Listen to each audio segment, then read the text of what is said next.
Good morning, everyone. So, I'm expecting, I think all of the teachers from nursery to 12th are here. Okay, and hello, sir. What is the total number, ma'am? Today present? 80. Okay, fine. So, अभी तक आपको कुछ काम दिया गया होगा करने के लिए. The first was feedback. उसका काम अभी तक मेरे ख्याल से पूरा होना रहता है, या अभी आपकी कंप्लीट ट्रेनिंग रहती है अभी एक दिन एक session. Nursery to 12th complete training किस किस ने की है अभी तक?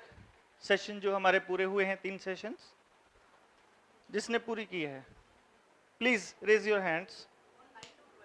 9 to 12th all of them. 1 to 8 रहता है अभी ना. 1 to 8 को अभी इसका मतलब पूरी क्लैरिटी नहीं होगी, तो 1 to 8 के लिए आपको सेशंस जो है उसकी वीडियो मिलेगी, आप उसी के थ्रू जानेंगे. आज हम 2-3 चीज़ों पे काम करेंगे. एक तो जो हमने चिट्ठी लिखी है, एक फीडबैक से थर्ड रिपोर्ट को स्टडी करना. मेरे ख्याल से ये सबसे इंपॉर्टेंट पार्ट है कि अगर आपके हैंड में एक रिपोर्ट है किसी बच्चे की, उस रिपोर्ट को आप देख करके कैसे अंदाजा लगाएंगे कि उस बच्चे को आप क्या सजेस्ट करेंगे, या उसका कुछ बिहेवियर है, उसके माँ बाप आपके पास आए कि ये बच्चा हमारा इस तरह का एक्टिविटी शो करता है या ऐसा काम करता है. आमतौर पे वो शिकायत के लहजे में ही आते हैं आपके पास. जब कुछ अच्छा हो रहा होता है तो वो सारा क्रेडिट खुद ही ले जाते हैं. मैम को, टीचर को तो वो सिर्फ तब बताते हैं जब उनको ब्लेम आपके ऊपर डालना होता है कि आप कुछ कर नहीं रहे हो. सो वो कुछ बताएंगे कि ऐसा कर रहा है ये. इन दैट केस आपके पास अगर उसकी रिपोर्ट होगी तो आप उस एक ही एक्टिविटी के पीछे, यानी कि अगर मान लो 3 बच्चों की मदर्स आपको एक सिंगल कंप्लेंट कर रही है कि ये बहुत जिद्दी है, फॉर एग्जाम्पल. देखिए बहुत इंपॉर्टेंट है. मान लो हम चारों बच्चों को, चारों टाइप की पर्सनालिटीज आपको मालूम है. हर सेशन में शुरू से लेके आखिर तक के हर पर्सन को पर्सनालिटीज का सारा पता है ना, चारों का. और उसका एक बिहेवियर है कि ये ना जिद बहुत कर रहा है, मान ही नहीं रहा. अब लिसनर भी जिद कर रहा है, आइडियलिस्ट भी, एफिशिएंट भी और फ्लैशी भी. आपके सामने रिपोर्ट है उसकी, तो आप उससे कैसे पता लगाएंगे कि वो जिद क्यों कर रहा है?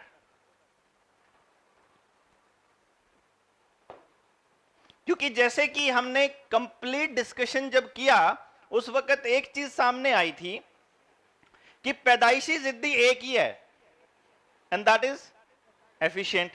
बाकी तीनों की जिद के अपने कारण हैं. जैसे आप उसके सामने आ गया, मान लो फ्लैशी है और वो बहुत जिद कर रहा है. उसका एकमात्र कारण क्या है कि उसकी मां उसे जरूरत से ज्यादा पैम्पर कर रही है. जब वो जिद करता है तो मेरा बेटा, मेरा प्यारू, ये मेरे अच्छे बच्चे, गुड बॉय, गुड बेबी, और इतनी बहुत सारी वो कॉम्प्लीमेंट्स उसको मिलती हैं वो बात मनवाने के लिए. वही तो वो चाहता है. या जब उसकी मम्मा उसकी वो बात नहीं मान रही होती है, तो फिर वो जब रो रहा होता है तो फिर उसकी दादी या उसके पापा फिर, या फिर उसके कोई ना कोई ऐसा पर्सन है जो उसको टोक रहा है. इन दैट केस वो वहां से जो उसको चाहिए फ्लैशी को वो मिल रहा है. क्लियर हो रहा है ना आपको? उसका रीजन, एक्टिविटी सेम है, उसके रीजन अलग अलग हैं. अगर यही काम कोई लिसनर बच्चा कर रहा है, बहुत जिद कर रहा है, इन दैट केस आपको क्या लगेगा वहां से? तब आपका अगला सवाल क्या होगा उसके बच्चे से, उसकी मदर से, सॉरी, कि आजकल इसके दोस्त कौन कौन है. सिंपल, मतलब बहुत सिंपल. आपको वो जिद छुड़वानी है. अगर फ्लैशी बच्चे की वो एक्टिविटी छुड़वानी है, उसके लिए इग्नोर करना पड़ेगा. मान लो वो चीजों को तोड़ रहा है, मान लो वो झूठ बोल रहा है, मान लो वो किसी को गाली दे रहा है, मान लो वो काम नहीं कर रहा है, मान लो वो कुछ भी ऐसी चीज है जो आप नहीं चाहते, तो आपको उसके बारे में टोकना, समझाना, बात करना, जीरो करना पड़ेगा। This is the only and the best solution for him. अगर परमानेंट चेंज ऑफ बिहेवियर चाहते हो, क्योंकि जब तक उसको उसके ऊपर छेड़ा जाएगा, बात करी जाएगी, टोका जाएगा, पॉइंट आउट किया जाएगा, डांटा जाएगा, प्रेज की जाएगी, या उसको बहुत प्यार से समझाया जाएगा, कुछ भी करोगे उसको सेंटर में रख के, वो आदत नहीं छोड़ने वाला किसी भी हालत में। वो गिलास को नीचे गिरा रहा है, बहुत झूठ बोल रहा है, झूठ बोल दी, आपने सुन ली, चुप हो जाओ, नो रिएक्शन एट ऑल, देखो ही मत उसकी तरफ, कुछ भी मत करो, सिर्फ आपको 2 दिन करना है।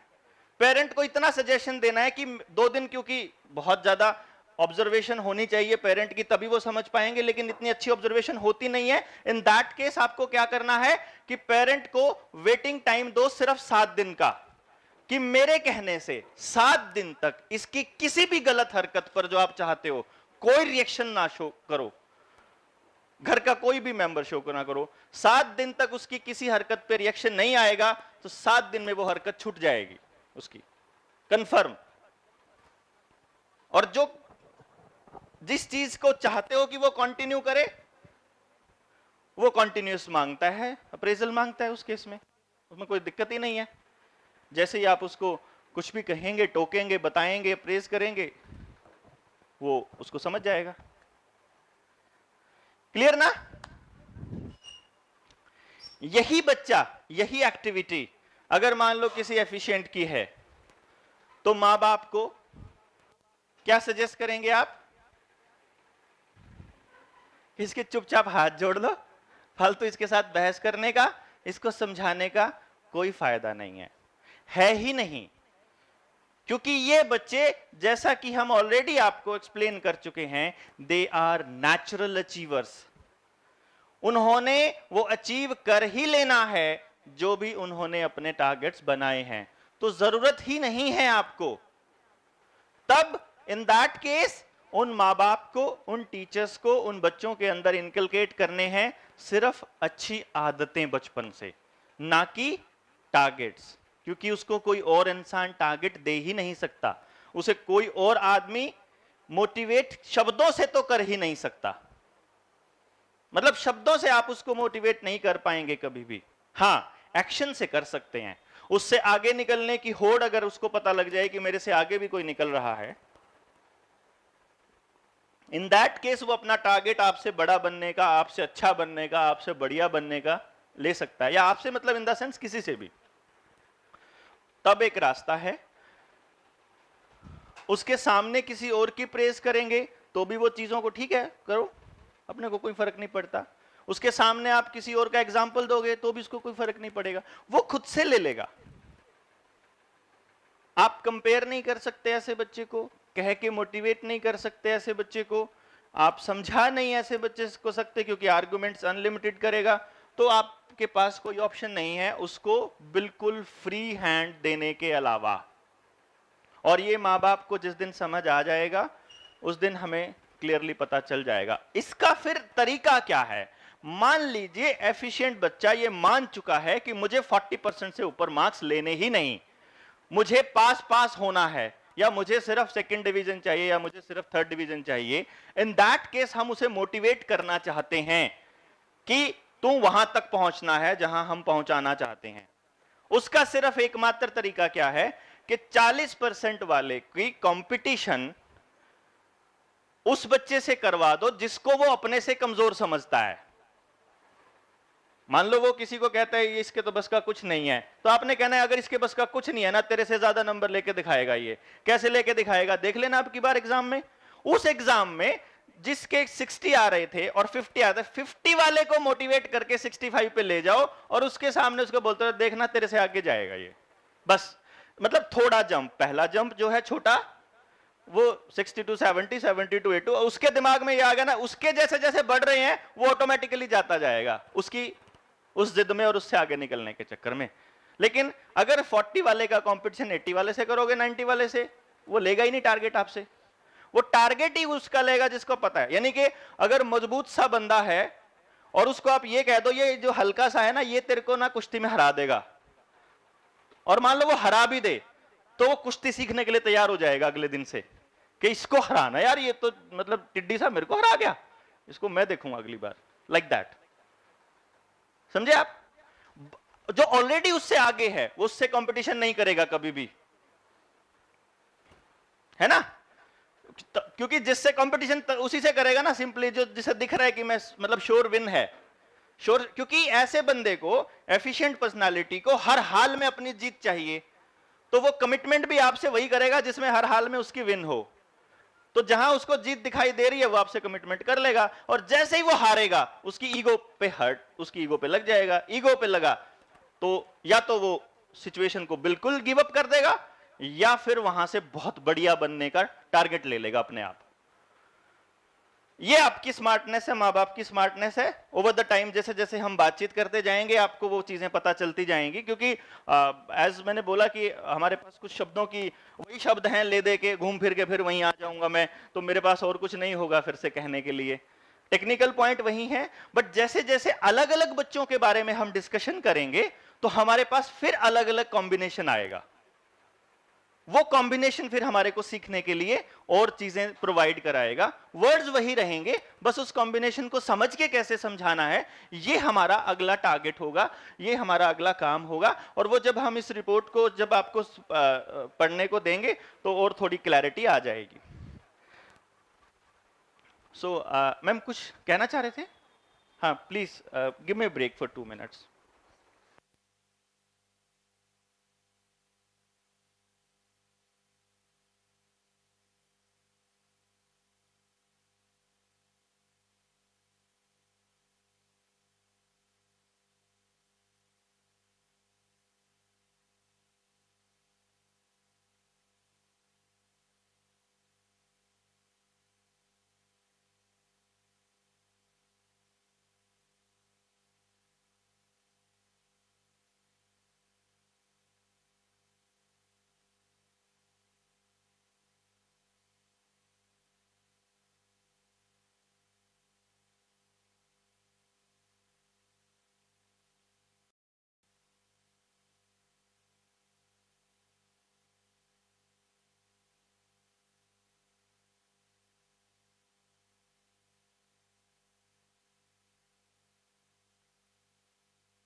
बड़ा शोर करते हैं बच्चे ना।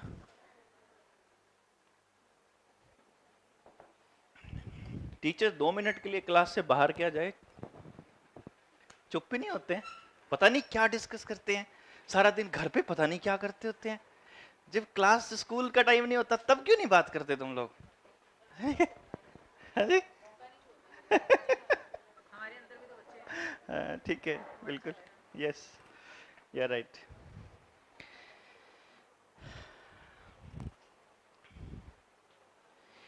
सो आधा पार्ट ये हो गया, जस्ट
अब अगर यही एक्टिविटी, मतलब सेम एक्टिविटी की बात कर रहे हैं हम, जैसे ही आपके पास अभी अगले मुझे लगता है 10 या 15 मिनट में आपके पास हर बच्चे की किसी एक बच्चे की रिपोर्ट आ जाएगी अभी। तो उस रिपोर्ट को पढ़ना, कैसे पढ़ना है और उसको देख करके कैसे अंदाजा लगाना है, उस पर हम लोग डिस्कशन कर रहे हैं बेसिकली। अभी फिलहाल हम एक पॉइंट को डिस्कस कर रहे हैं और देयर आर मेनी पॉइंट्स, जैसे कि हमने क्या क्या, टोटल 7 पॉइंट्स हैं जो कंसिडर करने हैं किसी भी बच्चे को एक्सप्लेन करने के लिए। 7 पॉइंट्स में पहला पॉइंट था उसकी पर्सनालिटी, सेकंड पॉइंट था उसका लर्निंग मेथड, भाई उसकी जिद उसके सीखने की वजह से है कि आपको सिखाई दूसरे तरीके से रहा है कोई आदमी और सीख ही नहीं रहे आप। The third point was brain dominance, the fourth was multiple intelligences, fifth innate quotients, sixth acquiring sensitivity and seventh total score gained। इसके बारे में बात हुई थी, टोटल स्कोर के बारे में बात हुई है अपनी, नहीं हुआ? इसको हम बोलते हैं TSG। इसको आज हम डिस्कस कर लेते हैं, दैट वुड बी बेटर। तब तक रिपोर्ट आती है, तब तक हम लोग इसको डिस्कशन में ले लेते हैं। TSG, total score gained. Basically ये स्कोर क्या है इसको समझना बहुत जरूरी है, क्योंकि कई बार मिस इंटरप्रिटेशन हो जाती है। कई माँ बाप ना पता क्या करते हैं, अगर दो तीन बच्चे हो ना घर में, और आमतौर पे मेरे साथ क्या होता है कि पेरेंट जब अपने बच्चों की काउंसलिंग के लिए आते हैं ना, तो काउंसलिंग के बाद में 1 मिनट से पहले वो सबसे पहले ये भी कहते हैं, सर प्लीज हमारा भी टेस्ट करके बताओ कि हम भी, क्योंकि बिकॉज जब उनको पता लग जाए कि इनके बच्चों के बारे में इतनी सारी चीजें किसी पर्सन को मालूम है, तो उस चीज का प्रैक्टिकल इंप्लीकेशन देखने के बाद वो आपसे खुद भी कहेंगे कि हमारा भी टेस्ट करो। मान लो वो हम उस माँ बाप को जब करा रहे हैं तो 2 बच्चे हो गए फॉर एग्जाम्पल, मम्मी पापा हो गए, 4 लोग हो गए। तो फिर जब वो रिपोर्ट लेके बैठते ना, देख मेरा 124 है, तेरा 136 है, मेरा इतना ऐसा करके तो वो सोचते हैं कि ये दिमाग है, कि मेरा दिमाग इतना है, तेरा दिमाग इतना है, ऐसा। मतलब ये उस आम आदमी के बारे में, because you are teachers, you are counsellors, तो आपको उसका थोड़ा सा रिलेवेंस पता होना चाहिए कि उसका मतलब क्या है एक्चुअली। किसी का स्कोर ज्यादा या कम है, उसका यह मतलब नहीं है कि उसका दिमाग ज्यादा या कम है। जैसा कि हम लोग ऑलरेडी सारे के सारे डिस्कशन का हमारा निचोड़ ही ये निकला है कि दिमाग ज्यादा या कम नहीं है, उस दिमाग का पर्पस ऑलरेडी डिक्लेयर्ड है, उसमें ज्यादा कम का तो सीन ही नहीं है। और उसका सबसे बेस्ट यूटिलाइजेशन तभी होगा जब उसके एनर्जी फ्लो के अकॉर्डिंगली उसको काम दिया जाए, उसको टास्क दिया जाए, चाहे वो टास्क कोई भी हो। एनर्जी फ्लो डिक्लेयर कर रहा है कि उसका ब्रेन किस टाइप का है, ना कि कितना है। Something very urgent is being discussed. ये वो लोग हैं जिन्होंने फाइनल ट्रेनिंग नहीं करी है, तो मतलब you are all learned persons. तो मेरे को रोक दिया करो, अगर आप ऐसा कोई एक्टिविटी आपको करनी है आप मुझे रोक दीजिए, कोई दिक्कत नहीं है, हमें कोई जल्दी थोड़ी है, कहीं पहुंचना थोड़ी है। मैं रुक जाऊंगा, आप आराम से पूरा काम करिए, उसके बाद जब हम करें, क्योंकि मुझे लगता है कि फिर जब सवाल आता है ना, तो मेरे को ऐसे करना पड़ता है कि ये बात मैं ऑलरेडी बता चुका हूं, तब तो आम चूर्ण खा रहे थे और फिर सवाल पूछते हैं। फिर क्लास में भी तो ऐसे ही करते हैं ना आप लोग।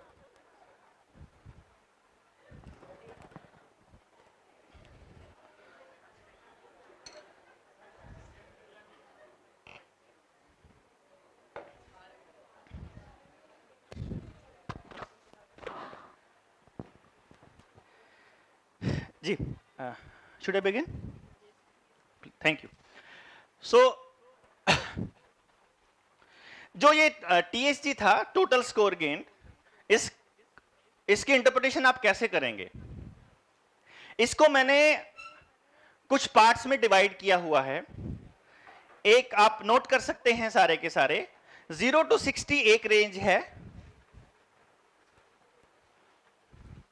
61 to 140 सेकेंड रेंज है, 61 to 140, 141 to 180 नेक्स्ट रेंज है, और अबव 180 लास्ट रेंज है। अबव 180 तो मतलब सारे आगे ना, 0 से लेके और फिर कितना मर्जी सब हो गए, चाहे कितना ही स्कोर आए। अब इसका मतलब क्या है? 0 से 160 हम लोग सबसे लास्ट में डिस्कस करेंगे। पहले हम डिस्कस करते हैं 61 टू 140। एक तो पहली बात, इस बात को ध्यान में रखिएगा कि जब मैंने 61 टू 140 बोला है तो 61 टू 140 के ऊपर स्टिक बिल्कुल क्लियर ऐसे मत कर जाइएगा, इसका तो 59 था, इसका 62 था। यह समझिए कि 50 वाला भी 65 वाली रेंज में आ सकता है और 67 वाला भी 60 से बिलो वाली रेंज में आ सकता है। ये जब आपके पास रिपोर्ट आएगी तो थोड़ी क्लैरिटी और हो जाएगी इसका क्या मतलब है। लेकिन फिलहाल इस बात को समझिएगा, क्योंकि जो जो फाइनल काउंसलर्स बनेंगे आप में से, अभी फाइनल काउंसलर्स छंटने बाकी हैं। मैंने आपको प्रॉमिस किया था, एक मैंने अपनी तरफ से आपके लिए स्पॉन्सर किया था कि आप सभी का ब्रेन का एनालिसिस करके उसकी रिपोर्ट आपको दूंगा मैं। तो सभी का टेस्ट मेरी तरफ से स्पॉन्सर्ड है, सारे टीचर्स का। तो उसके बाद उसमें से जो पैदाइशी काउंसलर्स होंगे वो हम निकाल लेंगे, क्योंकि जब हम बात कर रहे हैं पैदाइशी टीचर्स की, पैदाइशी स्पोर्ट्समैन की, तो पैदाइशी काउंसलर भी हैं। तो उसमें से मैं निकाल लूंगा कि ये आदमी है जिसको ज्यादा समझाना नहीं पड़ेगा, इसे ऑलरेडी समझ में आई पड़ी हैं चीजें। और जिसको नहीं सेलेक्ट करूं वो ये मत समझिएगा कि वो काउंसलर नहीं है, क्योंकि हमें जितने चाहिए उतने ही निकालने हैं। मान लो 2 चाहिए और वहां पे हमारे पास 6 हैं, तो हमें 2 ही लेने हैं, कोई से भी 2। वो 2 अभी काम कर रहे हैं, 2 बाद में काम करने लग जाएंगे, 2 बाद में, तो वो हो सकता है कि सारे ही हों। सो उसको नहीं समझिएगा। बाकी आपको समझ आ ही जाएगा रिपोर्ट देख के कौन से वाला काउंसलर होता है, किस किस की रिपोर्ट कैसी होती है, तो कैसा होएगा वो समझ आ जाएगा आपको। सेकेंडली,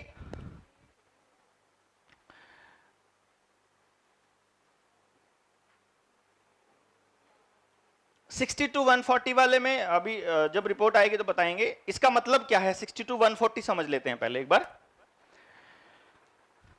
इसका मतलब है कि वो बच्चे के पास जो एनर्जी का लेवल है या उसके ब्रेन में न्यूरॉन्स हैं वो ऑन एन एवरेज क्वांटिटी में है। समझ रहे हैं? ऑन एन एवरेज का मतलब क्या है? इसका मतलब ज्यादातर लोग उस रेंज में हैं, मैक्सिमम लोग, मैक्सिमम पॉपुलेशन उस रेंज में है। और इसका मतलब है कि वो बंदा फोकस्ड लर्नर है। इसका मतलब है कि वो ज्यादा से ज्यादा 2 चीजों के ऊपर कंसंट्रेट कर सकता है विद कंप्लीट रिस्पॉन्सिबिलिटी। मतलब उस बच्चे को अगर आप पढ़ाई के साथ स्पोर्ट्स के साथ एक्स्ट्रा करिकुलर एक्टिविटीज, उसके साथ ट्यूशंस, उसके साथ खेत का काम, उसके साथ घर का काम, मार्केट का काम, दुकान का काम और बहुत सारी चीजें अगर आप जिम्मेदारी दे देंगे तो वो पजल हो जाएगा। आप में से जिसका टीएसजी 60 टू 140 है, जिसका टीएसजी 60 टू 140 है और अगर उसके पास घर की जिम्मेदारी नहीं है तो वो मैडम या वो टीचर घर जाते ही सबसे पहले पसरेगा, भाई आ गया, एक काम खत्म हो गया, अब दूसरे काम पे हाथ नहीं लगाना। अगर जिम्मेदारी देखो, आपका अपने बच्चे की जिम्मेदारी है, घर की रिस्पॉन्सिबिलिटी तो करना पड़ता है, वो एक अलग चीज है, बट करके खुश नहीं होंगे, ये पक्का है। यानी कि वो मल्टीपल टास्क नहीं कर सकता। वो ज्यादा से ज्यादा 2 जिम्मेदारियां निभा सकता है कि भैया हमसे ना नौकरी करवा लो और बच्चे पलवा लो। बच्चे पालने के अलावा, नौकरी के अलावा तीसरा काम अपन नहीं करेंगे। या तो घर संभलवा लो, बच्चों को तुम पढ़ा लो, या बच्चों को पढ़ा लूंगी तो घर संभालने के लिए मेड रख दो। ये मेरे से नहीं होता, दिमाग खराब रहता है फिर 24 घंटे। वो समझ में आ जाता है कौन से वाला है, जिसको होता है पता लग रहा है। नहीं, अभी आएगा, अभी आगे रेंज, सारी रेंज आने दो, सबकी जिम्मेदारी मत लो, है ना। तो इस तरह के बच्चे को आप अगर उनकी एक्टिविटीज देखेंगे, आप अगर उनका काम देखेंगे कि कैसे काम कर रहा है वो, तो आपको समझ में आ जाएगा कि अगर उसकी परफॉर्मेंस कहीं पर भी सही नहीं है, इन दैट केस आपको क्लियरली पता लग जाएगा कि क्योंकि ये मल्टीपल टास्क की वजह भी एक प्रॉब्लम हो सकती है कि बहुत ज्यादा जगह एंगेज कर रखा है उस बच्चे को, इसलिए उसकी परफॉर्मेंस नहीं आ पा रही, क्योंकि वो बच्चा फोकस्ड है, लर्नर है। तो उसको एक काम, अगर वो बच्चा खेलने में भी बहुत अच्छा, मान लो उसकी रिपोर्ट कहती है कि he is a very good sports person, और वो रिपोर्ट कहते हैं कि स्टडी में भी वो बहुत अच्छा रहेगा, साइंसेस भी बहुत अच्छी करेगा, तो जिसका स्कोर 140 को बिल्कुल एग्जैक्ट मत मान लो, 135 तक ले लो, ये समझो कि 135 तक जिसका स्कोर आता है, उसके मां बाप को बहुत क्लियरली बोलिए कि इसके ऊपर एक चीज का फोकस रख लो कि तुम्हें स्पोर्ट्स में परफॉर्म करना है या पढ़ाई में, और दूसरी चीज को टाइम पास के तौर पे, फिटनेस के लिए या उसके लिए रख लो बस। उसमें दोनों में बराबर रिजल्ट की इच्छा मत रखिए और बराबर रिजल्ट की इच्छा को थोपिए मत, बस इतना ध्यान रखना है। रिजल्ट आएगा, वो अगर पैदाइशी प्लेयर भी है और वो भी रिजल्ट आएगा, बट अगर उसके ऊपर प्रेशर आ जाएगा, इन दैट केस बहुत प्रॉब्लम हो जाएगी। और ये ज्यादा केसेस में क्या होता है, मैक्सिमम केसेस में 140 बिलो टीएसजी जो है वो लिसनर्स का ही पाया जाता है। दूसरों पर्सनालिटीज का भी मिलता है, इससे पर्सनालिटी का कोई लिंक नहीं है, हालांकि मैं बता रहा हूं, बट क्योंकि एक डाटा है हमारे पास, तो उसके हिसाब से हम ज्यादातर बच्चों का नाम ले सकते हैं कि मैक्सिमम बच्चों के लिसनर्स, कई बार लिसनर्स का स्कोर 180 प्लस भी चला जाता है। ये कोई हार्ड एंड फास्ट कोई रूल नहीं है कि इतना है तो इसका यही आएगा, वो किसी का कितना भी हो सकता है, बट मैक्सिमम केसेस में 60, 70, 80% केसेस में 140 बिलो टीएसजी लिसनर्स का आता है। तो उस केस में आप ये भी समझ सकते हैं कि अगर आपने उसको ये कह दिया कि मुझे तीनों की परफॉर्मेंस, मुझे दोनों में चाहिए परफॉर्मेंस, तो वो उसको सीरियसली ले भी लेगा बट परफॉर्म नहीं कर पाएगा। नहीं, ये एक्चुअली क्या था,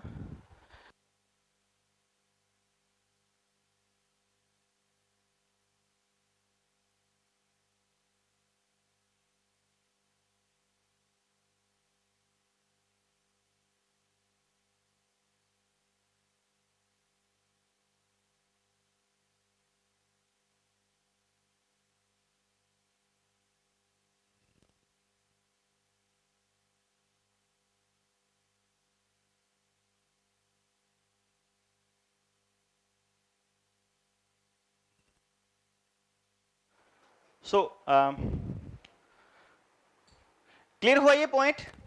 मतलब उससे ना रिजल्ट की उम्मीद मत करिए, अगर करेंगे तो वो बच्चा प्रेशर में आ जाएगा और दोनों में से किसी भी एक जगह परफॉर्म नहीं कर पाएगा। हाँ, उसको इतना फ्री छोड़ दीजिए कि पुत्र तेरे को ना नंबर लेके आने हैं, पढ़ाई में तेरे को फर्स्ट, मतलब उधर को परफॉर्म करना है, उधर रिजल्ट रखना है, और खेलता जा तो फिटनेस के लिए जब तक तेरा दिल करे, तो फिर रिजल्ट वहां भी आ जाएगा, क्योंकि then he is pressure free. Clear ना? ये उसके लिए इंपॉर्टेंट है। अब आता है 140 या कह लो 135 से शुरू हो जाती है ये वाली रेंज। जब उसकी मैंने 135 रोक दी थी, तो वो किस बेस पे डिपेंड करेगा, वो अभी आ जाएगी आपके पास, तो मैं वो डिसाइड करेंगे, बता देंगे। तो क्या है कि जिसका टीएसजी 140 से लेके 180 के बीच में है, अब यहां 180 जो है ना वो 175 या 170 पे ही शुरू हो जाता है, क्योंकि कंप्यूटर है, अब कुछ ना कुछ तो रेंज देनी है, तो वो जब 180 के 10 पहले 10 बाद वाली परफॉर्मेंस लगभग एक जैसी आती है, तो फिर हम समझते हैं यार 170 रख लें, फिर देखते हैं कि 170 वालों की फिर परफॉर्मेंस थोड़ा नीचे भी आती है, तो फिर हमने एवरेज लेके 180 कर दिया। तो ये एक कुछ ना कुछ रेफरेंस देना होता है, इसको इतना ही समझना है आपने, बिल्कुल नंबरों पे नहीं क्लियर हो जाना। तो यानी 180 वाला भी वैसा ही है जो 175 वाला है और जो 184 वाला है, क्योंकि इससे ऐसा कुछ फर्क नहीं पड़ने वाला। ये क्या है, ये अभी थोड़ा सा मैं पहले उसको एक्सप्लेन कर देता हूं। हमारे ब्रेन में शुरू में ही हमने डिस्कस किया था कि 100 करोड़ के करीब न्यूरॉन्स हमारे ब्रेन में डिस्ट्रीब्यूटेड है, रैंडम डिस्ट्रीब्यूशन है। वो न्यूरॉन्स ही जिम्मेदार हैं हमारे परफॉर्मेंस के लिए। अब जब मैंने करीब 100 करोड़ बोला है, तो क्या सब में 100 करोड़ हैं? नहीं, तो कम ज्यादा हैं। इसका मतलब क्या हुआ कि अगर 100 करोड़ हैं तो किसी के पास 90 करोड़ भी हो सकते हैं, किसी के पास 70 करोड़ भी, और किसी के पास 200 करोड़ भी तक भी जा सकती है कहानी।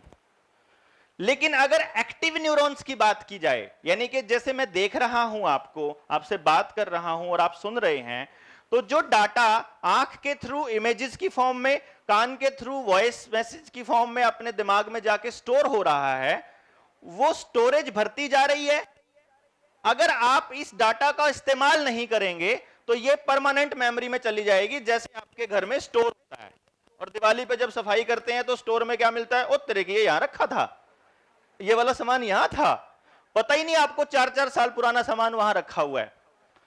आपको जब बचपन में कभी चलते हुए साइकिल गिरी थी या ठोकर लगी थी, उस जगह से गुजरोगे तो वो सामान पड़ा हुआ एकदम आएगा, अरे यहां पे तो मैं छोटी थी तब पड़ी थी, यहां पे मुझे याद आया ठोकर लगना, अभी आ गया होगा दिमाग में, क्लिक कर गई होगी वो चीज, किसी की दांत टूटा था, किसी का गिर गए थे, किसी का क्या हो, तो वो सब याद आ जाएगा। अपना नहीं आएगा, अपने बच्चों का से रिलेटेड मान लो कोई बात आती है तो वो आ जाएगी। सॉरी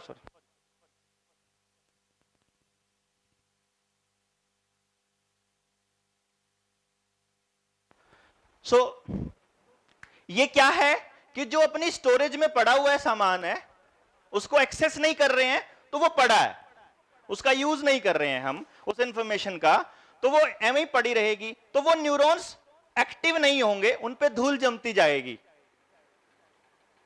ऐसा तो नहीं है ना कि वो है नहीं उधर, वो है पर यूज नहीं हो रहा, तो इंफॉर्मेशन तो है। जैसे कुछ बच्चों का ऐसा होता है, कुछ लोगों का या किसी पर्सन का, कि उसको शक्लें बिल्कुल हूबहू याद रहती हैं। मतलब अगर मान लो मुझे एक्सप्लेन करने लगेंगे तो वो कहेंगे वो ना बार बार ऐसे करता है, पकोड़े सी नाक है, ऐसा करके एक्सप्लेन करने लगेगा, वो पूरा डिटेल में बता देगा किस टाइप का बंदा है वो।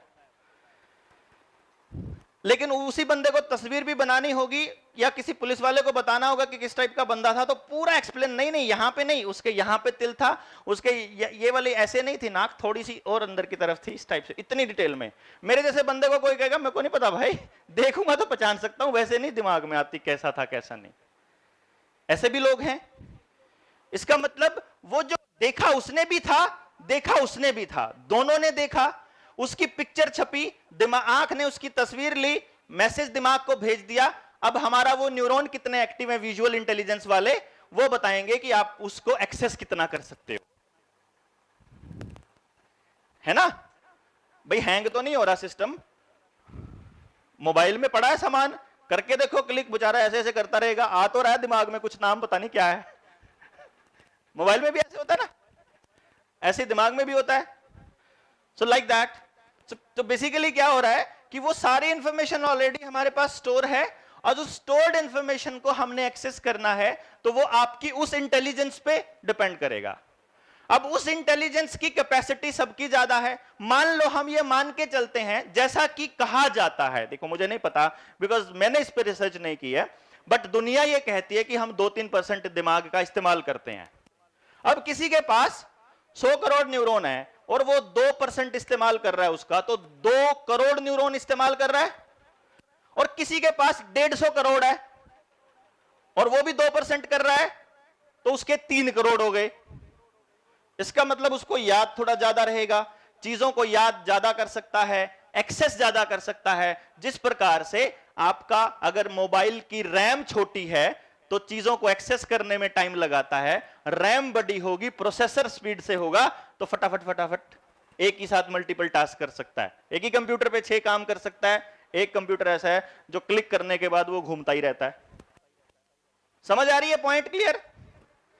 कि ये मल्टीपल टास्क, इसका ये मतलब नहीं है कि वो कंप्यूटर जो है वो बहुत तेज है और वो मतलब वो कंप्यूटर जो है वो बहुत अच्छा है और वो खराब है, नहीं, वो बहुत तेज है क्योंकि उसका प्रोसेसर ज्यादा है, उसकी रैम बड़ी है, और काम वो भी उतना ही कर सकता है, वो भी उतना ही, उसका प्रोसेसर स्लो है। तो 140 से 180 वाले के पास न्यूरॉन्स ज्यादा हैं, तो उसका परसेंटेज अगर उतना ही इस्तेमाल करता हो आम आदमी जितना ही, तो वो नंबर ज्यादा होएगा। अगर नंबर ज्यादा होगा तो वो मल्टीपल टास्क कर सकता है, मल्टीपल चीजों को एक्सेस कर सकता है। तो वो बच्चा, वो बंदा कैसा होगा, वो स्कूल में भी पढ़ाएगा, ट्यूशंस भी पढ़ा लेंगे। आप में से ही होंगे ऐसी टीचर्स, आप में से होंगे आप ऐसे लोग जो यहां भी पढ़ा रहे हैं, टीचर्स वो घर में ट्यूशंस भी पढ़ा रहे हैं, यहां तक के प्रॉपर्टी डीलिंग भी कर रहे हैं, यहां तक के कोई पड़ोस का मोहल्ले का कोई काम है कॉलोनी का कि सीवरेज बनाना है, वो उसमें भी पार्टिसिपेट कर रहा है, वो मतलब और जगराता कराना है उसमें भी पार्टिसिपेट कर रहा है, ब्याह शादी है पड़ोस की वो भी काम कर रहा है, और उसमें सब में मजा आ रहा है उसको। He is loving that all.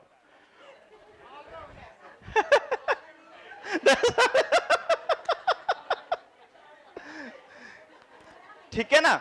अब जैसे सबकी उंगली इनकी तरफ गई, ठीक, अब अगर ये बच्चा पता लग गया कि इसका 140 प्लस TSG है, अब अगर इसकी जिंदगी खराब करनी हो, इसको बैठ के करने वाला काम दे दो।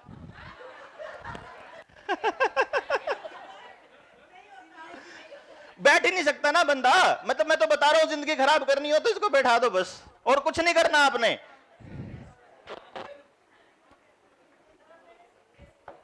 हाँ जी।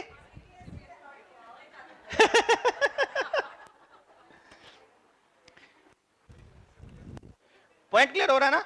मतलब ऐसा बंदा क्या कहता है, घर में बैठा होएगा ना छोटा बच्चा, मम्मा क्या करूं, मम्मा मम्मा क्या करूं, बता दो ना क्या करूं, कुछ पढ़ ले। ये पढ़ना नहीं, कुछ और बताओ ना।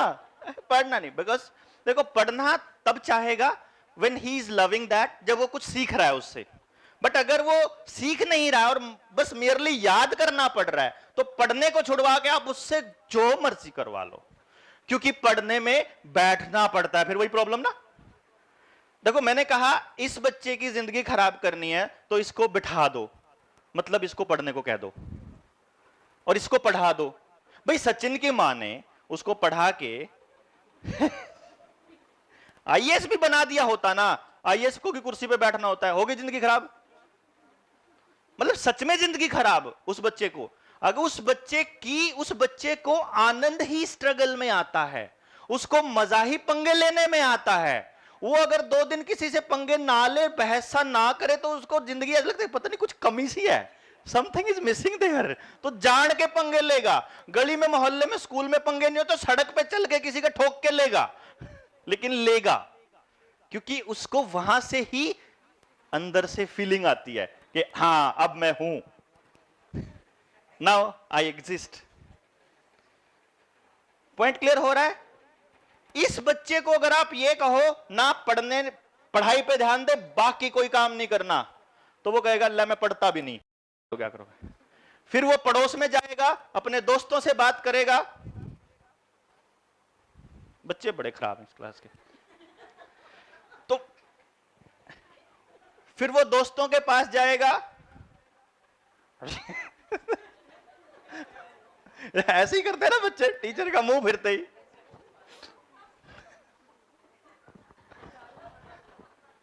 मैं रुक जाता हूं आप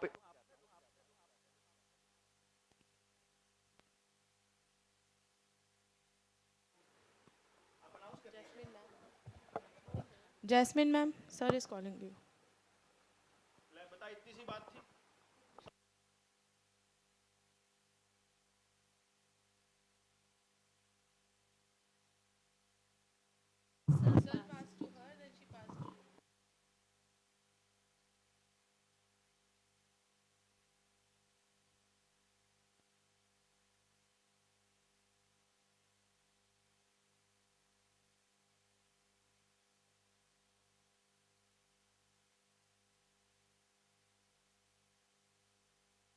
क्लियर?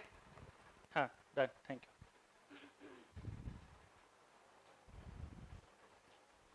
आप अगर देखिए, मैं बताता हूं आपको, अगर कोई ऐसी चीज है जो आप बात किए बिना नहीं रुक सकते और आपको बहुत अर्जेंट, जैसे अभी अर्जेंट कॉल थी, तो बजाय इसके कि आप ऐसे चुपचाप पास करें, आप रोकिए और करने दीजिए। बिकॉज एक सेंटेंस आपने मिस कर दिया, एक सेंटेंस आपने, पहले आधी मैं मिस कर लेता हूं खुद, तो आपके हिस्से 1 ही 2 सेंटेंस आएंगे बस, फिर एज अ होल देखा जाए तो इसलिए थोड़ा सा ना मेरे को बता दीजिए कि ये इशू है। इसलिए मैं बता रहा था कि जैसे हम बार बार डिस्कस करेंगे ना, तो और चीजें निकल के आएंगी। मुझे भी नहीं पता मैं क्या बता रहा हूं आपको, मैं क्या मिस कर रहा हूं, बट जिस वक्त मैं आपसे दोबारा बात करूंगा मुझे एकदम ध्यान आ जाएगा कि मैं ये मिस कर गया था, अब बताता हूं। और वो जब तक रियल क्वेश्चंस नहीं होंगे ना, हम लोग नकली क्वेश्चंस में उलझे पड़े रहेंगे। रियल क्वेश्चंस तब आएंगे जब आप चीजें आपको क्लियर होंगी, और जब वो आएंगे तो वो चीजें अंदर से निकल के आएंगी मेरे से, क्योंकि मेरे पास कोई डॉक्यूमेंटेड फॉर्म में नहीं है। ये इतने 1000 बच्चों का एक्सपीरियंस ऐसे नहीं, मतलब मैं डॉक्यूमेंटेड रख सकता उसको। अगर उसको एक्सप्लेन करने लगूंगा तो वो लग जाएंगे, और फिर वो उन्हीं का होगा जो पिछलों का होगा, जो आगे आएंगे वो भी तो अलग है उनसे। So this can not be documented. जो ओरिजिनली जो सही जो टेक्निकल नॉलेज है वो फिक्स है, वो सबका फिक्स है, और बाकी जो जो आता जाएगा उसका अलग अलग है। उस अलग को डिफरेंशिएट करना मैं सिखा रहा हूं, कि जो सामने पड़ा हो उसको देखना है तो कैसे देखना है। जैसे अगर एक्सरे मशीन में डॉक्टर को सिखाया जाता है कि अगर इस तरह का पैच हो तो वहां पे अल्सर हो सकता है, इस तरह का हो तो वहां पे मतलब हड्डी में कोई दिक्कत है या कैल्शियम की कोई दिक्कत, वो पता लग जाता है ना डॉक्टर को, लाइट की तरफ देखता है, और वो चीजें रिपोर्ट में लिखी नहीं होती कहीं पे भी, लेकिन वो डॉक्टर देख सकता है उसको, क्योंकि वो उसको इंटरप्रेट करना सिखा रखा है। उस बच्चे की वो बीमारी पहले थोड़ी आई है, तो वो इंटरप्रिटेशन बता रहा हूं मैं आपको, क्योंकि अब वही पार्ट है सबसे इंपॉर्टेंट। आपके सामने रिपोर्ट पड़ी होगी और मम्मी कह रही होगी ऐसे करता है, और आप कहोगे ना ना ऐसे कर ही नहीं सकता, मैं कह रहा हूं नहीं कर सकता। अगर आप कह रहे हो नहीं कर सकता तो गारंटी वो नहीं कर सकता, फिर कॉपी करके लाया कहीं से। समझ रहे हैं आप? मतलब वो ओरिजिनल नेचर नहीं है उसकी। तो आपके पास उस बच्चे की original nature, original capacity, original सब कुछ वहां पे सामने पड़ा होगा, तो आप पूरे कॉन्फिडेंस के साथ बोल पाएंगे कि ये बच्चा ओरिजिनल नहीं है इस वक्त। मान लो मैं आपको एक एग्जांपल बता रहा हूं, और आमतौर पे मैं इसका जिक्र करता हूं, मैं नाम नहीं लूंगा बिकॉज कॉन्फिडेंशियल होता है, किसी भी बच्चे की रिपोर्ट कॉन्फिडेंशियल होती है, और मैं आमतौर पे जिक्र करता हूं, हमने यहां नहीं जिक्र किया था, या किया था मैंने, जिसका बहुत लो लॉजिकल इंटेलिजेंस था, बच्चा 10 सीजीपीए ले रहा था, एफिशिएंट पर्सनालिटी वाला। किया था मैंने? नहीं किया था, सॉरी। तो मैं आपको एक्सप्लेन करता हूं वो थोड़ा सा। एक बच्चा है, मेरे किसी नोन का है, मेरे फ्रेंड के फ्रेंड का बच्चा है, और वो मैं उसकी रिपोर्ट करता हूं। मैं उसे कहता हूं यार अभी तो बोलता है 12th में है, मेरे को बोलता है डॉक्टर साहब वो 12th में है हमारा बच्चा, उसका आपको टेस्ट करना पड़ेगा और बताइए मुझे जल्दी से उसका मैं क्या करूं, मैं पीएमटी की तैयारी करा रहा हूं। तो मैंने कहा जब पीएमटी की तैयारी करा रहे हो तो पीएमटी करने दो उसको। देन ही सेज कि नहीं मुझे ना थोड़ा सा क्लैरिटी हो जाएगी, आप अगर कह देंगे फिर मैं थोड़ा जी जान से लग जाऊंगा, नहीं तो फिर थोड़ा सा डाउट रहेगा दिमाग में कि मुझे करना चाहिए कि नहीं। मैं कह चलो देख लेते हैं। तो क्या हुआ कि मैंने कहा देखो आपको ना इसकी काउंसलिंग के लिए चंडीगढ़ ही आना पड़ेगा, मैं यहाँ पे चंडीगढ़ से बाहर काउंसलिंग नहीं करता। अभी मैं इसके प्रिंट ले लेता हूँ, और मैं उसके एक शहर से प्रिंट लेके दिल्ली आ गया, बीच में से होता हुआ 15 मिनट लगे थे मुझे। ठीक है जी, रात को मैं 11 बजे 11:30 बजे मैं उस बच्चे की रिपोर्ट तैयार करने लगा। रिपोर्ट तैयार करते टाइम मुझे वहां से क्या कंक्लूजन निकला कि उसका बहुत लो लॉजिकल इंटेलिजेंस था, लोएस्ट, और लोएस्ट लिंग्विस्टिक इंटेलिजेंस था। जिस बच्चे का लॉजिक और लैंग्वेज ये दोनों लोएस्ट हों, वो बच्चा पढ़ने के लिए नहीं बना। शॉर्ट वो पढ़ने के लिए नहीं बना, एकदम क्लियर कि उसको तो मतलब तीसरी क्लास में पढ़ने से पीछा छुड़ा दो तो अच्छा है, सर्टिफिकेट ही चाहिए तो कहीं से अरेंज कर दो सिंपली, उसके लिए पढ़ना समझो नरक है।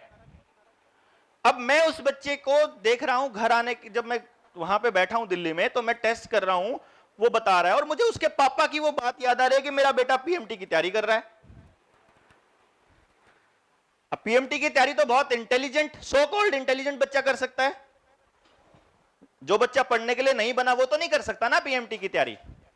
सो मैंने उसी पर उसके पापा को रात को ही फोन किया कि भाई साहब इसका 10th का रिजल्ट क्या रहा था। ही सेड कि 10 सीजीपीए था,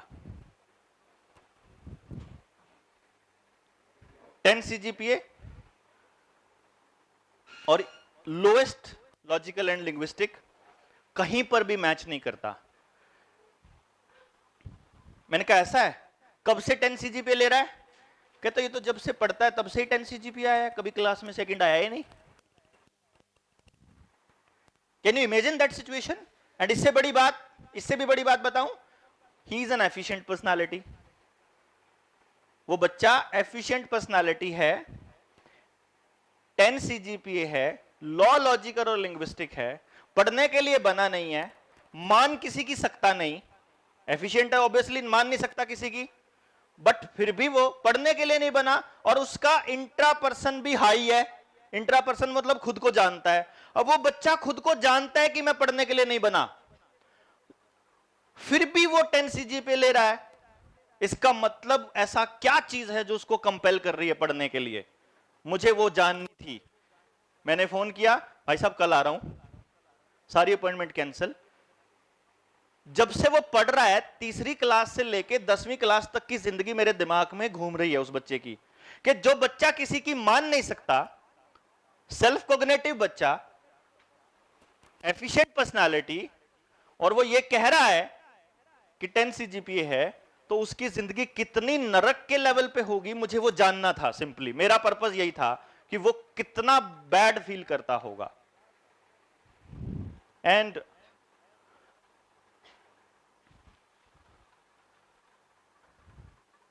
क्योंकि ये किसी की पर्सनल लाइफ का सवाल है, इसलिए मैं चाहूंगा कि इस रिकॉर्डिंग को बंद किया जाए। नेक्स्ट जो आगे बात होने वाली है, इसको बंद करो। चलते चलते तो गाड़ी रोक के इमोशनल हो जाता हूं मैं, वो बच्चा मैं याद करके हो जाता हूं, तो it's not a big deal. बहुत सारी जिंदगियां हैं ऐसी जो मेरी लाइफ में है, और जब लाइफ उसकी अलग तरह से चलती है तो थोड़ा अच्छा लगता है, कि थोड़ा और मोटिवेट होता है कि कोई बात नहीं, आधों को समझ आ रहा है, लेकिन आधों को तो आ रहा है, आधों को नहीं आ रहा है तो आधों को आ रहा है। 80% को नहीं समझ आ रहा, पर 20 को तो आ रहा है, 20 की जिंदगी तो बदल रही है, एंड इट्स ऑल। और I believe and I trust on this कि जब आप यहां से इस ट्रेनिंग को कंप्लीट करके गए थे, मुझे पूरा भरोसा है आपका लोगों को देखने का नजरिया बदला होगा। क्या कहते हो, नहीं बदला? हाँ जी, बदला। अब आप चीजों को एक अलग एंगल से देखते हो, अब आपको लगता है कि अब मैं एक अच्छे इंसान की तरह देख रहा हूं इंसान को। तब आप सारा कसूर उसका निकाल रहे थे, अब आप कसूर नहीं निकालते हैं। और सबसे बड़ी बात है कि now you are not judging anyone. जो हम जजमेंटल हो जाते हैं ना, ये तो नहीं करता, ये तो ये नहीं करता, ये तो ऐसे नहीं करता, ऐसे करता है, वो लाइक दैट, उससे पीछा छूट गया हमारा। और जब आप एक स्टेप पार कर चुके हो, डेफिनेटली हम लोग हो सकता है इस लेवल पे भी आ जाएं कि आपकी जिंदगी में, आपके सर्कल में आने वाले हर इंसान के ऊपर आपका पॉजिटिव असर पड़ता रहे, और आप उसको एक अच्छा बेहतर इंसान खुद भी अपने अंदर में। क्योंकि मुझे लगता है मैं जिस तरह से शुरू किया था, पता नहीं मैंने इसको बिजनेस मान के शुरू किया था, पता नहीं मैंने इसको बहुत रेवोल्यूशन मान के शुरू किया था, पता नहीं मैं इसी जिद थी कि इसलिए शुरू किया था, या पता नहीं मैं ढूंढते ढूंढते यहां तक पहुंचा ना। मुझे सच में नहीं पता मैंने ये क्यों शुरू किया था, मुझे कुछ भी नहीं पता सच बताऊं तो, बिकॉज मैं बस ढूंढ रहा था, मैं भाग रहा था चीजों से। मुझे ये नहीं करना, लोग कहते तू नौकरी किसी को मिलती नहीं है, तुम नौकरी छोड़ रहे हो, तू भगोड़ा है, कुछ भी मान यार, पर अच्छा नहीं लग रहा है तो क्यों करूं। एंड देन पहुंचते पहुंचते तो आई थिंक चीजों को छोड़ना आपको एक अच्छी बेहतर चीज की तरफ ले जाता है, पर जब वहां पे भी वो मजा ना आए तो उसको छोड़ना आपको और बेहतर चीज की तरफ ले जाता है। जब वहां पे भी अच्छा फील ना हो रहा हो तो उसको छोड़ करके और बेहतर की चीज की। मैं नहीं कहता आपको अगला स्टेप पे आपको एकदम परफेक्शन वाली चीज मिल जाएगी, इवन रिश्ते की बात कह रहा हूं। अगर रिश्ते में कोई ऐसा आदमी है जो आप जिसको सोच करके ही दिमाग खराब होता है, जितना जल्दी हो उस आदमी को निकाल दो जिंदगी से बाहर, जितना जल्दी हो। अकेलापन उससे बहुत बेहतर है, बहुत बेहतर है। कोई जरूरी नहीं है कंधा ढूंढना रोने के लिए, कोई जरूरी नहीं है किसी का होना जिंदगी के अंदर। वो अकेलापन आपको दूसरे किसी आदमी के पास ले जाएगा, किसी औरत के, किसी आदमी के, किसी पर्सन के पास। वो मान लो वो भी ऐसा, उसको भी छोड़ देंगे तो एक मोमेंट आएगा when you will feel 100% over there. और नहीं भी आएगा तो जब आप अकेले हैं तो कम से कम उससे तो बेटर हैं जहां पे थे।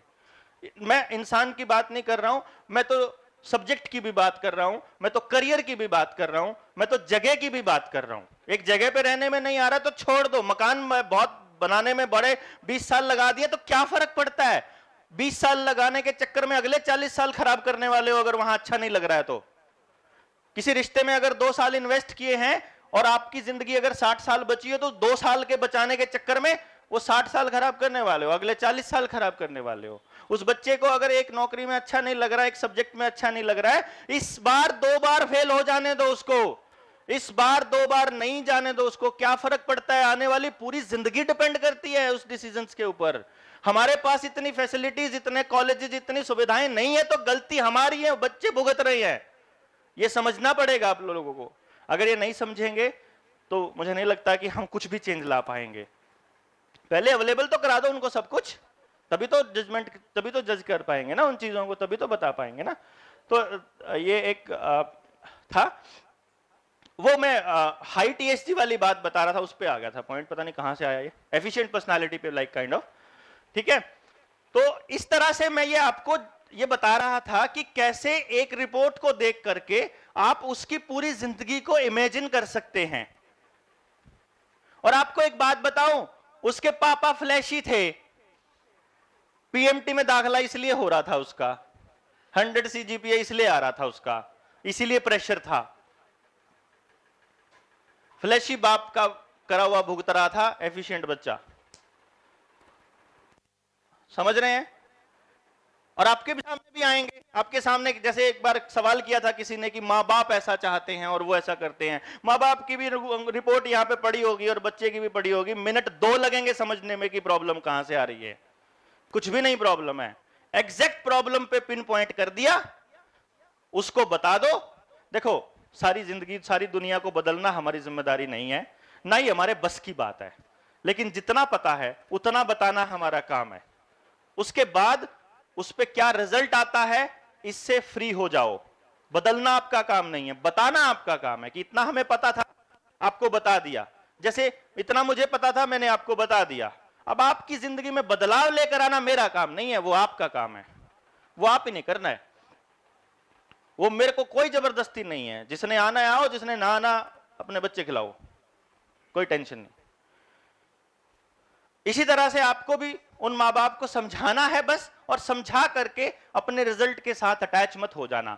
यानी अदरवाइज आप में से जो एफिशिएंट टीचर्स होंगे ना, वो चिपक जाएंगे कि अगर बता दिया है तो माँ बाप को समझना ही चाहिए ना, क्यों नहीं समझ रहा है, समझ में नहीं आ रहा। तो जो एफिशिएंट है वो समझ जाए कि चिंता करने की जरूरत नहीं है, वो जो अंदर से आ रहा है कि समझना ही चाहिए, वो ओरिजिनल है। लेकिन अब आपको समझ जाना चाहिए कि वो ओरिजिनल है, तो उससे पीछा कैसे छुड़ाना है। पता लगने के बाद पीछा छुड़ाना आसान है, बहुत आसान है। अगर आपको यही नहीं पता हो कि मैं ऐसा क्यों सोच रहा हूं, फिर मुश्किल है उससे पीछा छुड़ाना। अगर आपको यही नहीं पता हो कि मैं क्यों, ठीक है। अब मैं आपको बताता हूं, एफिशिएंट लेडी ने पता नहीं कैसे, वो हस्बैंड उसको रोज मार रहा है, वो उससे नफरत करती है, वो उसके साथ बिल्कुल रहना नहीं चाहती। हम, मैं कह रहा हूं उसको छोड़ क्यों नहीं देती, कहते नहीं पति तो अपना ही है। क्या प्रॉब्लम है यार ये, क्योंकि अगली ने डिसाइड कर लिया कि रहना इसके साथ ही है। और दिक्कत ये कि टारगेट दूसरा ले बैठी। अब उस टारगेट को अगर पता लग जाए उसको कि मेरे दिमाग में ये अंदर से इसलिए आ रहा है क्योंकि भाई तूने डिसाइड कर लिया था, और पुराने डिसीजन को लेके अब तक मत बैठे रहो, उसको मत ढो, समझ जाओ, अब तो समझ जाओ। एंड देन वो उसको समझ आ जाता है कि ओ छुड़ाओ पीछे, हे भगवान। And then the life is easier. तो ये था, मैं बता रहा था आपको 140 to 180 TSG जो है, ये उन्हीं लोगों का, जिन लोगों का 140 to 180 है, ये उन लोगों का है जो मल्टीपल टास्क करने के लिए बने हैं। उन बच्चों के लिए, उनके माँ बाप के लिए आपको क्या इंस्ट्रक्शंस देनी है या उनको क्या सजेशंस देने हैं, तो उनको बोलना है इसको सुबह उठने से लेकर और रात तक बैठने ही नहीं देना। जैसे मैं कह रहा था, पहले वाले माँ बाप को बताना है कि इसको बस पढ़ने के लिए ले जाओ, ज्यादा से ज्यादा खेलने के लिए ले जाओ, फालतू चक्करों में पढ़ने की जरूरत नहीं है। खेलना कैंसिल करा के एक्स्ट्रा करिकुलर एक्टिविटीज में ले जाओ, एक्स्ट्रा करिकुलर एक्टिविटी कैंसिल करा के स्पोर्ट्स डांस में ले जाओ, डांस कैंसिल करा के आर्ट क्लास। मान लो आप 6 क्लास ज्वाइन कराना चाहते हो, 140 बिलो वाले को एक छुड़वा के दूसरी कराओ, एक छुड़वा के दूसरी। 140 प्लस वाले को एक के साथ दूसरी, दूसरी के बाद तीसरी, तीसरे के बाद चौथी, लगे रहो उसको, तो इसको छोड़ना ही नहीं फिर। क्योंकि जिस दिन वो छुट्टी पे घर में होगा, वो सबसे ज्यादा प्रॉब्लमेटिक है वही बच्चा। वो बच्चा सुबह उठने से लेकर के, जब वो, उसकी पहचान क्या है कि 3 या 4 साल की उम्र में वो 2 ही काम कर रहा है, या तो सो रहा है या दौड़ रहा है, ये पहचान है उसकी। होंगे आपके आसपास, वो चुप बैठे, वो बैठा है ऐसे तो पैर हिला रहा है, ऐसे ऐसे कर रहा है, क्या करूं बताओ, क्या करूं बताओ, क्या करूं, ऐसे पूछता रहेगा वो आपसे। And you need to tell them, कितना बताओगे आप उसको, तो उसको जितनी मल्टीपल एक्टिविटीज में एंगेज कर सकते हो कर लो। अब तो आपके पास टेस्ट रिपोर्ट है, टेस्ट रिपोर्ट करो, और जो उसके टॉप क्लास है उन क्लासेज में भेजते रहो, एक के बाद दूसरी, दूसरे के बाद तीसरी। और जब वो बड़ा होगा 10वीं तक, वो अपने पैशन से ऑलरेडी मिल चुका होगा, वो आपको एकदम बोल रहा है ये नहीं करना अपन ने, ये करना है। एंड जब वो हो गया, टेंशन खत्म जी, आपका तो काम खत्म हो गया ना। आपका काम था उसको उसके ओरिजिनल चीज से मिलवाना, उसके बाद आपका कोई काम नहीं। यही तो हम करने चले हैं। अब 180 वाले को 170 तक भी काउंट कर सकते हो आप, कि भाई 170 वाले को भी, क्योंकि अगर 172 है किसी का, उसको 180 प्लस वाले में काउंट कर सकते हो। अब 180 प्लस वाला कौन है? ये वो बच्चा है जिसको समझने की औकात मेरी रिपोर्ट में तो नहीं है, और ना ही ये अभी तक दुनिया के किसी सिस्टम में आई है। इसका इतना कॉम्प्लेक्स ब्रेन है, इतना कॉम्प्लेक्स ब्रेन है, इतनी हाई एनर्जी है कि इसको जितना देते हो उतना कम है। जितना टफ काम होगा उतना मजा आएगा इसको, जितना मुश्किल काम होगा। पागल होने वाले काम जितने हैं, मतलब पागलों की तरह लगने वाले, वो दे दो इसको। मतलब इससे आपको 24 में से 36 घंटे काम कराना पड़ेगा। मतलब इसके इधर से भी कराते रहो, इधर से भी, दोनों हाथों से करा के रखो, दिमाग से अलग से करा के रखो। ये मतलब जैसे मल्टीपल टास्क, मतलब 140 से 180 वाला था, वो 4-5 काम एक साथ कर सकता था। ये 170 प्लस वाला 20 काम एक साथ करा लो इससे चाहे। मतलब ये और पता ही नहीं है क्या। अब इसकी प्रॉब्लम क्या है? इसकी प्रॉब्लम ये है कि जब ये क्लास में बैठा हुआ है और टीचर पढ़ाने लगती है, ये लेसन खोलो, वो सोचता क्या बोर करा रही है यार, लेसन खोलो, ये पेज नंबर दिस, हाँ ज्योति यू स्टैंड अप और इसको रीड करो। मान लो आप ऐसा करिए, या आप रीड कर रहे हो, आपने रीड किया, आपके 2 शब्द सुने, उसको उसका मतलब समझ में आ गया, now the brain is block, आपकी बात सुनेगा ही नहीं, आपकी बात उसको पल्ले पड़ेगी ही नहीं। आपने लेक्चर देना शुरू किया, पहली 5 मिनट में समझ लेगा आप क्या कहना चाह रहे हो, आखिर में आगे आपको सुनेगा ही नहीं।